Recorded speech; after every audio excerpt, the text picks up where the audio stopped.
despite all of our efforts so far to explain to the people we work with in governments and elsewhere that protected areas really are important for human well-being and development, we've seen that in many countries, protected area funding tends to be flat from year to year, or in some cases even declining in relative terms.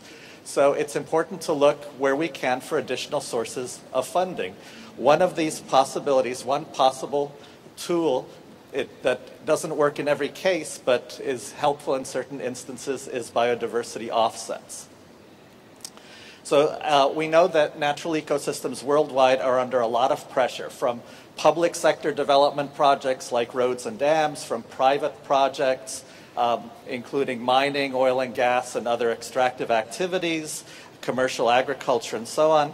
And where there are significant adverse residual impacts, meaning after all the mitigation measures have been tried, there's still some adverse impacts, biodiversity offsets can deliver better conservation outcomes than would otherwise have been possible, and they provide much needed, or they can provide much needed additional funding for some important protected areas, like the example we just saw from South Africa. Biodiversity offsets are usually measured as typically measured as conservation outcomes, but to make them happen, they're conservation investments. And we all like conservation projects. Some people are concerned about offsets because they don't like the adverse residual impacts, but we can at least agree that the conservation investments tend to be a positive thing.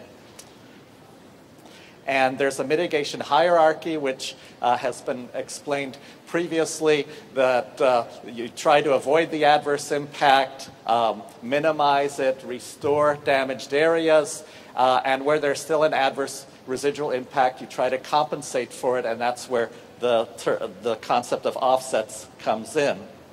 And so offsets that have been done for the most part are project-specific. In the World Bank where I work, I'm lead ecologist in the World Bank, working now mostly in the Africa region, but also globally. Most of the offsets that we've been supporting have been hydroelectric dams. For various reasons, they've lent themselves well to offsets. And so we have certain examples. A recent one is Lampangar in Cameroon, which has a large area protected for lowland gorillas and other species. And in the private sector, there's work with offsets also, particularly from the extractive industries, mining, oil and gas. Much less so to date from other industries like commercial agriculture, oil palm or soya, even though they have a larger land footprint, much larger land footprint than the mining or oil and gas. And some important areas have been established or strengthened. It turned from being just on paper to being more real on the ground because of offsets. And like any other conservation project, offsets require certain things to make them work well as projects. Aggregate biodiversity offsets is a possible new frontier.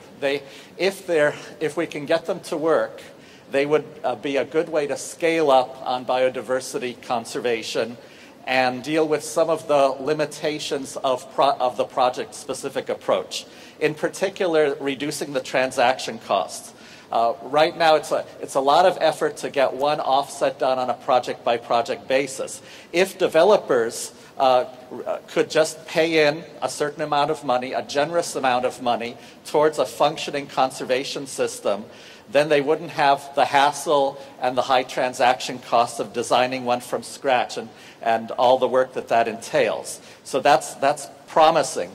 Mobilizing conservation funding from all the actors. We're hearing from the leaders in their industry that are doing conservation offsets. Wouldn't it be nice to get the laggards to also contribute so that it's not just the BHP Billitons or the Rio Tintos, but the other ones that I won't name that aren't stepping up to the plate with conservation.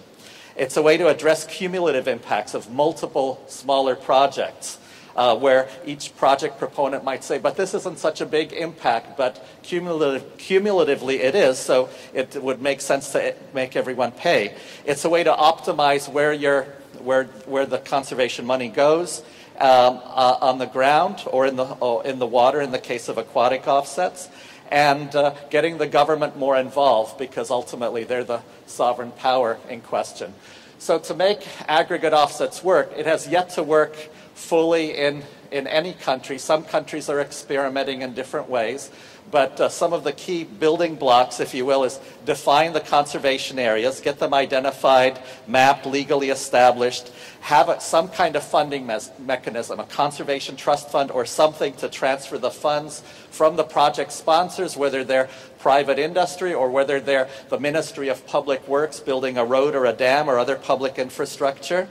A legal and regulatory framework that requires everyone to play, all the players in a certain industry of a certain size. So it's not just the leading companies, but everybody that can contribute to the process or that's required to contribute to the process. And high-level government support, which is needed to make this happen with government participation. In the World Bank, we're now doing a study of biodiversity offsets. I'm reporting on a work in progress. We have a report that exists in draft. It's being commented on now by government on the Liberia's mining sector and the potential there for biodiversity offsets at an aggregate way, a roadmap for aggregate offsets in the mining sector of Liberia.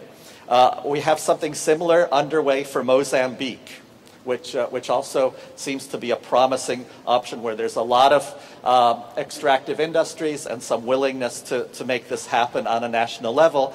And we're preparing a sourcebook and toolkit. This is not a policy document, but a technical document on how to do offsets, when to do them, when not to do them, how to do them better, how to overcome some of the constraints and try to make them work effectively for conservation. So this map you've seen from a previous speaker, it's the Liberian government's map of existing and proposed protected areas. The existing ones are just 3. They're the ones in red, and the others are proposed, and it's been very, very slow to make the protected areas happen in a timely way. And one of the constraints, one of the very real constraints in a country as poor as Liberia has been to get the funding needed to get the other areas legally gazetted, dealing with the local communities, dealing with the land tenure issues, alternative livelihoods, all the things needed to make it happen, getting the park guards paid, getting them supplies, enabling them to function in the field. And offsets are one way of getting money into that system, because if we wait, these areas will be lost. Already 3 of the proposed protected areas are no longer being proposed because conflicts have emerged. So there isn't any time to lose, and offsets are not a panacea, but they're one tool that can be used to help make sure that there's adequate funding for establishing new protected areas and strengthening the ones that we have.